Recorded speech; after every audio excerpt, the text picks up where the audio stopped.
अलका बांगरेज किचनमध्ये आपल्या सगळ्यांचे मनपूर्वक स्वागत आहे. नमस्कार. आज आपण मुरमुऱ्याचा चिवडा सोपी पद्धतीने कसा बनवायचा तो बघणार आहे. त्यासाठी लागणारे साहित्य आहे. तेल घेतले कढईमध्ये, कढीपत्ता, तिखट, मीठ, हळद, लसूण, धणे जिऱ्याचा बुरका आणि सांबार. आणि आता फोडणीला धणे जिरे टाकायचे, मोहरी जिरं जिरं मोहरी टाकायचं.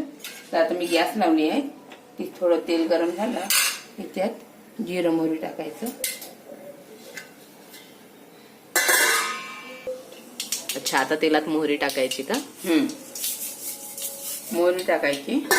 ती मोहरी तडतड करताना आपल्या अंगावर उडू नये म्हणून झाकण ठेवून द्यायचं.